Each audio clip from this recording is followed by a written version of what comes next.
Ces tonnes de cornichons ont mis 6 semaines pour venir d'Inde. Le cornichon a été découvert au pied de l'Himalaya il y a 2000 ans. Aujourd'hui, 80% de ces fruits condiments mangés en France sont cultivés en Inde. Près de la moitié est conditionnée ici par le groupe Redzel dans le Loir-et-Cher. C'est des cornichons dont on maîtrise la traçabilité et la filière, puisque nous avons des équipes agronomes en Inde. On a 100 personnes qui travaillent directement avec 5000 familles à qui nous donnons les graines et à qui nous apprenons à faire pousser les cornichons et avec lesquels nous travaillons pour avoir toute la traçabilité.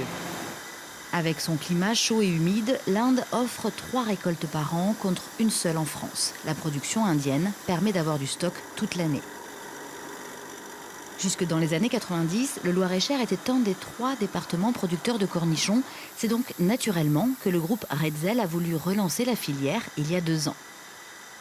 Là, la première étape, c'est de mettre des puisettes dans les bocaux. 11 agriculteurs comme Fabien Miette se sont lancés dans l'aventure pour se diversifier.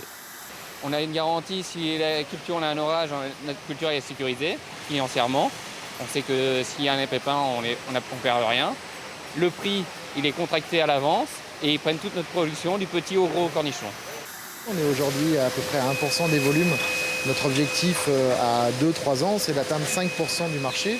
C'est bien évidemment pas de remplacer la production indienne, puisque ce cornichon est de bonne qualité, a des bonnes conditions climatiques, mais c'est de redonner un équilibre et de redonner au cornichon français sa place dans le panorama des cornichons, des rayons pour les consommateurs français. Conditionnés dans la Sarthe, dans l'autre usine du groupe, les cornichons français seront mis en bocaux ici dans le Loir-et-Cher dès l'année prochaine.